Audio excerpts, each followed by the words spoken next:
Hey guys, I have a new book review. It is on The Forest of Hands and Teeth by Carrie.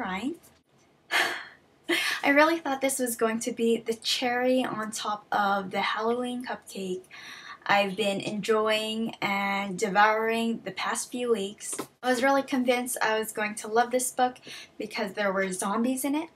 It was post-apocalyptic / dystopian. Apparently, it was not enough. I know, I was so disappointed. The whole thing kind of fell through and fell flat for me. There were some aspects of the book I liked, and there were a lot of aspects of the book that I didn't like. I was really rooting for this book to go well and things were gonna pick up, that it was gonna get really good, and for a moment it had me there. Sadly, it kind of declined and plateaued.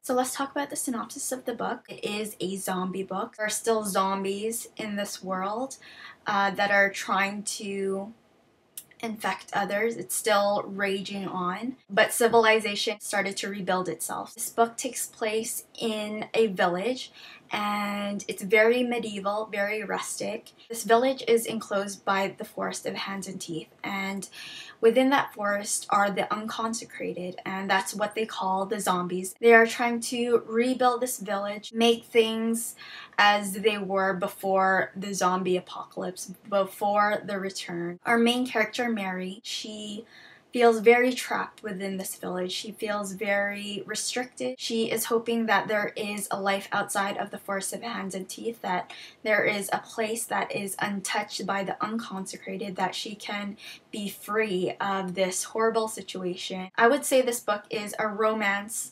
mystery, post-apocalyptic novel. This book had romance, and she had some inner conflict with our romantic opposite in this book.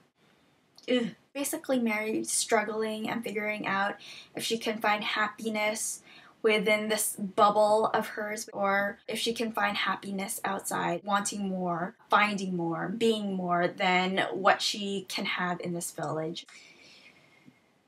Let's talk about what I liked about this book. I think the writing was beautifully done. You were really pulled into this world. I also thought the zombies were pretty epic and awesome. Those are the two main things that I really liked about the book, was how it was beautifully written and the zombies. The zombies, pretty darn cool. So let's talk about the characters in this book. I had some problem with the characters. We have Mary. Overall, she was kind of annoying, selfish. The other characters just fell flat for me. I didn't have a real connection with these characters. And let's talk about the love square.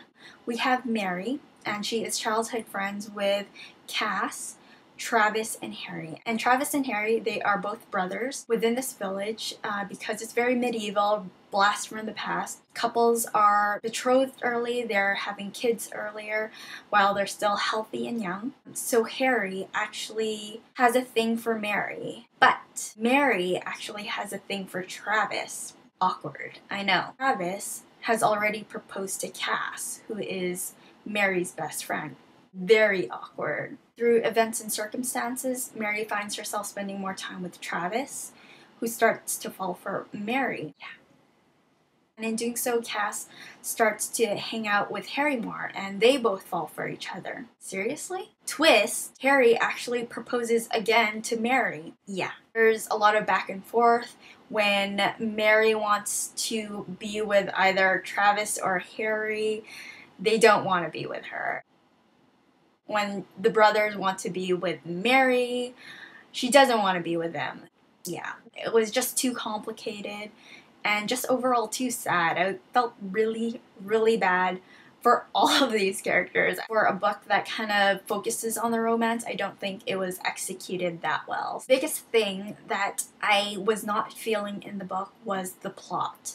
I thought there were a lot of holes in the plot. I thought there were a lot of questions, but not enough answers. But the genre leaned a lot towards the mystery because there were a lot of secretive, mysterious things going on. I was totally focusing on different aspects of the book that I thought were important, but apparently weren't important at all. Things like the sisterhood, Sister Tabitha, Gabrielle, the Roman numerals.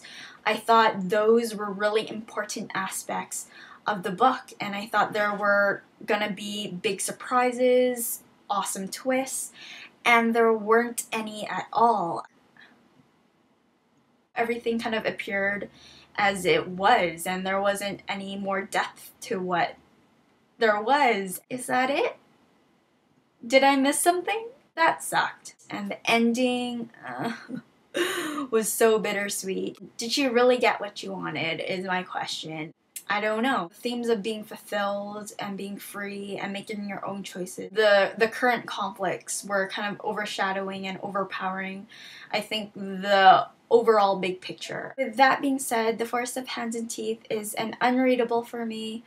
That is all. I'm sorry for this very disappointing and sad review, but that's how I feel. I'll talk to you guys later. Okay,